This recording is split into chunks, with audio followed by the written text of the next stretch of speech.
Hi, welcome to the Not Only Carrots cooking show. I'm Leah and today I'll be making for you the vegan sausages from page 62 of my brand new cookbook, No, We Don't Only Eat Carrots, Plant-Based Food for Humans.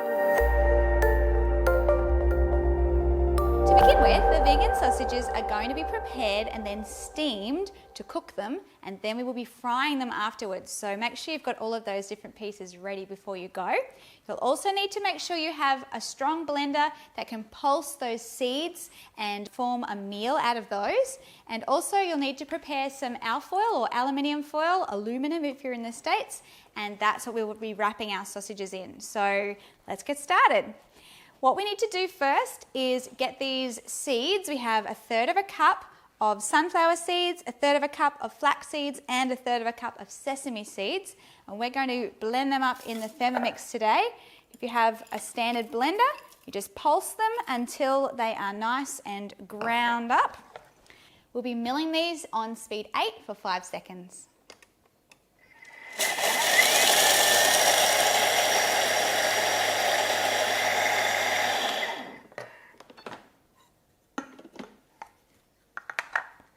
Just get your bowl back again. As you can see, they're all ground up. That's the consistency you're aiming for, so just pulse them in your blender until it looks like that. And by grinding them up, it makes it easier for you to digest them, as opposed to having to chew every single little one of those seeds. And these seeds will be adding protein and calcium to our vegan sausages today. All right, we'll set the Thermomix aside and set those aside too. The other thing we need to prepare before we put together our dough is get a tin of bologna beans or a cup of cooked bologna beans or pinto beans, drain them and put them into a bowl, and now we're going to mash them. You can do this in a Thermomix as well, but today we'll just use a masher. You don't actually need to make a paste out of them. You're just wanting to break down those whole beans, and it's okay if they stay a bit chunky, you just don't want the whole beans in there. And this also contributes to our protein and also our iron for these vegan sausages.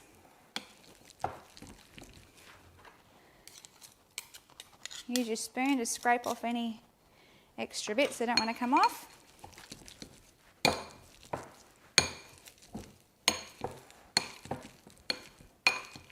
Okay, that's it. Now this also can be set aside. And now we will prepare our dough.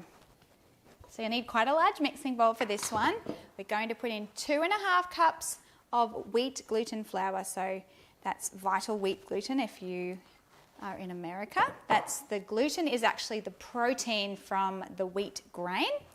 We'll also add 1/2 cup of savoury yeast flakes. That's nutritional yeast if you're in the States. And 1/2 cup of wheat germ, adding extra fibre into the sausages. We have 1 teaspoon of garlic powder and 2 teaspoons of onion powder. You can use fresh onion and fresh garlic if you wish, but I find that the sausages actually last longer if you use the powders. And now we have our spices. So 1½ teaspoons of fennel powder, 2 teaspoons of paprika, and 2 teaspoons of dried oregano. You can use either sweet paprika or the smoked paprika. I actually prefer the sweet, but the smoked does add that hickory flavour to it. So if you liked your smoked meats, perhaps you might enjoy the smoked paprika flavour.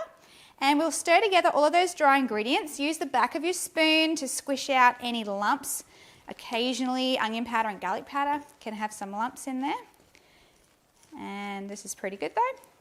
Make sure that the flavourings are stirred thoroughly through the mixture.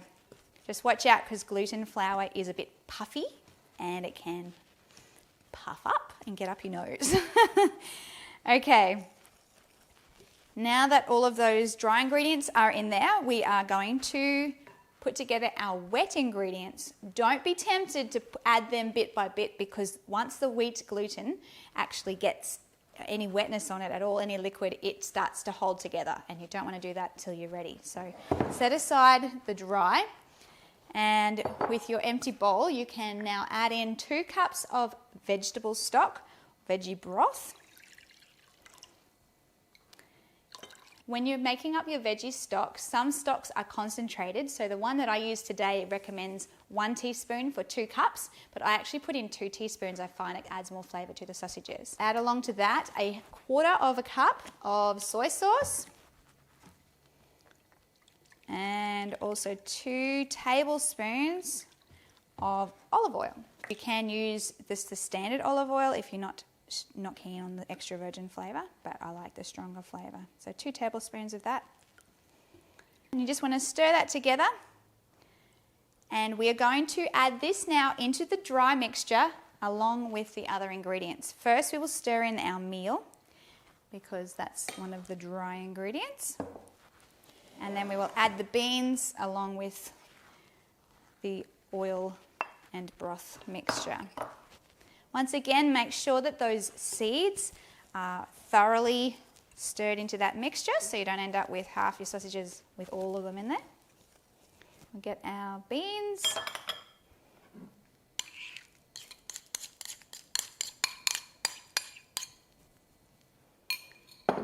And our wet mixture.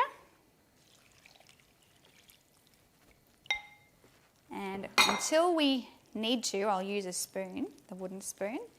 But it does get to the point where it's a little stiff, and then I'll use my hands. Try and get right in under there. The flour likes to hide on the bottom.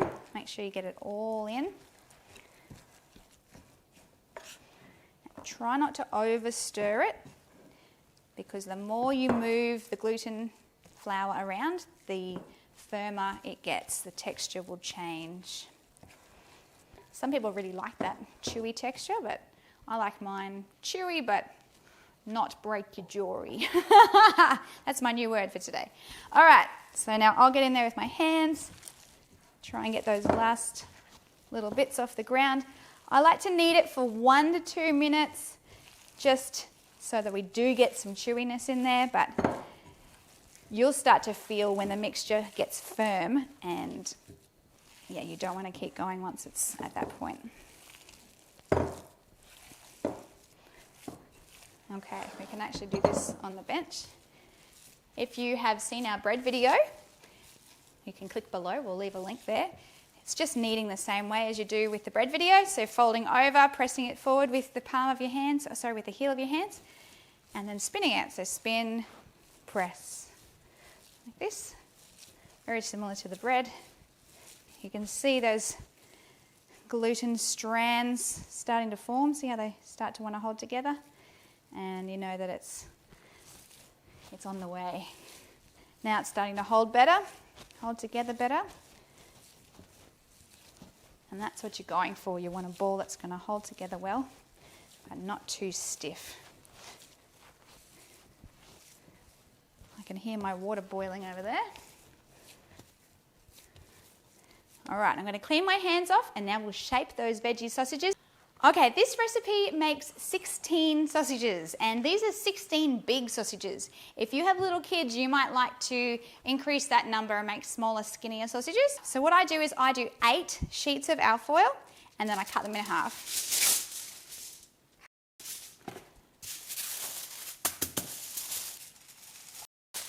Okay, so now you've got your alfoil ready. What we have to do is divide up our mixture into the 16 even pieces. The great thing about this is it's just half, half, half, half, half, and that's it. So you cut your dough in half, and then half, and then half. So what we'll do is show you now how to shape them. The great thing about this recipe is you don't have to be amazing sausage maker. You just have to pull them. So all I do is I just pull them and roughly shape the sausage like this. It's very simple. You don't have to roll it and get it precise. Then get the edge of your alfoil, wrap it over, and all you're doing is making a little bonbon. Just press the ends down, and that's it. Just a little bonbon like that. So we'll flip those over. It doesn't really matter which way you do the alfoil. And once again, just flatten it out. As you can see, it's not very precise. Just however long you want it. If you want longer sausages, just use longer pieces of alfoil. It's really up to you. Once again, wrap the alfoil over and you're just pressing it together to create that cylindrical shape. Over, over, over, and bon the ends. That's it. So I'll finish these off.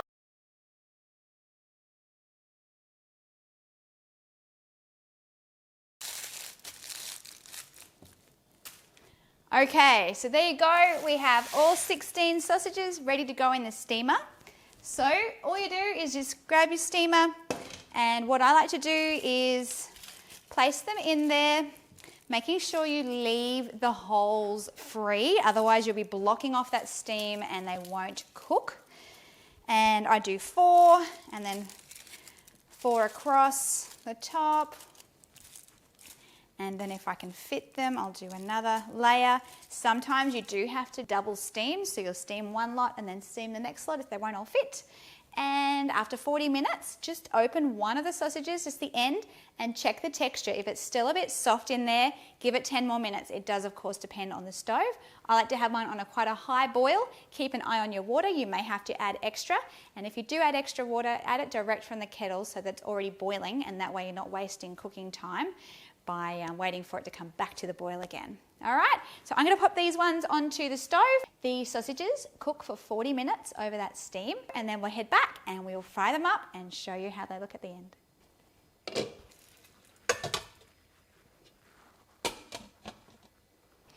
Okay, for those Thermomix users out there, you can also steam the sausages in the Thermomix. First, what you have to do is bring 1 litre of water to the boil. So that's on 100 degrees, speed 1, and that takes around 8 minutes. Once again, remember you've only got those holes at the bottom, and that's the only place the steam can come out, so make sure you don't fully cover them. What I tend to do is find 1 or 2 on the bottom is enough, and then once again crisscross, like we did in the other steam. Once that's full on the bottom, you can layer up the top, same thing. 3 and then crisscross again, but make sure that you do halve the sausages, so you just do 8 at a time in the Varoma. I've tried to do all of them at once and the steam just doesn't get through and they just don't cook. Make sure you put in an extra lot of water when you do your second lot of sausages. Put the Varoma back on top and we will be steaming at Varoma temperature, so you hit that one here, and 40 minutes, exactly the same as the stove. Okay, and just speed 1 is fine. Okay guys, the steamer is now ready on the stove, so I'm going to bring those sausages over. I've just tested one and the texture is just perfect. So we'll unwrap them and fry them up. I have the frying pan here, it's on a medium-high heat. And be careful, the sausages are very hot. And what I tend to do is add a bit of olive oil or rice bran oil to the pan. You can also use a sandwich maker, and that way you won't have to add oil. But if you don't add oil, the flavour will change, and I much prefer the flavour with the oil. So be careful because these are hot. As you can see, this isn't breaking. This is quite firm. That's what you want. And if you've got a nice sizzle, you know your pan is nice and hot. They should just roll out nicely, just like that. Remember that you're not actually cooking these, they are already cooked. All you're doing is browning them. And you do want each side to be nice and brown. All right. And just once they get that nice golden brown, just roll them around to the next side. Don't overcook them because they, as I said before, they're already cooked. You're just browning them, getting that nice crispy edge on them. I've prepared my serving dish with just 3 paper towels, and I fold them in half, and what they'll do is just soak up any excess oil when I take them out of the pan. These sausages also go really nicely with the golden gravy from the cookbook. We have a cooking show coming for that, so keep your eye out. It goes nicely with mashed potato. Also, I have homemade baked chips in the cookbook, and they're yummy with that as well. And I also have a recipe for split pea and potato curry, and that one's coming as well later in the season. And you can use these sausages in the place of the store-bought veggie sausages in that recipe as well. These also freeze really well and reheat well. So as you can see, it makes a lot. So you may not eat the full batch for your one meal, but it doesn't matter. Just freeze them and then reheat them as you need to.